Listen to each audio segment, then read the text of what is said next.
উড়ন্ত মায়াঙ্ক কোহলিদের বিরুদ্ধে 3 উইকেট নিয়ে মাকে জানালেন ওড়ার কথা। মায়াঙ্ক নিয়মিত 150 কিলোমিটার প্রতি ঘন্টায় গতিতে বল করেছেন। নিজেও এই গতিতে বল করে সন্তুষ্ট তিনি। মায়ের উদ্দেশ্যে একটা পোস্ট করেছেন তিনি। নিজের তৃপ্তির কথা বুঝিয়ে দিয়েছেন রয়্যাল চ্যালেঞ্জার্স ব্যাঙ্গালুরুর বিরুদ্ধে। 3 উইকেট তুলে নিয়েছেন মায়াঙ্ক যাদব।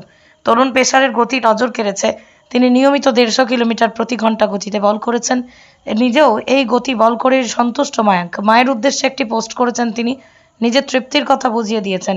বেঙ্গালুরুর বিরুদ্ধেই মায়াঙ্ক তুলে নেন রজত পাটিদার, গ্লেন ম্যাক্সওয়েল এবং ক্যামেরন গ্রিনের উইকেট। 28 রানে ম্যাচ জিতে নেয় লখনৌ সুপার জায়ান্টসের মায়াঙ্ক। জয়ের পর তিনি নিজের একটি ছবি পোস্ট করেন। সেখানেই দেখা যাচ্ছে উইকেট নিয়ে লাফাচ্ছেন মায়াঙ্ক। সেই ছবির সঙ্গে তিনি লিখছেন, দেখো না মা, আমি উঠতে পারি।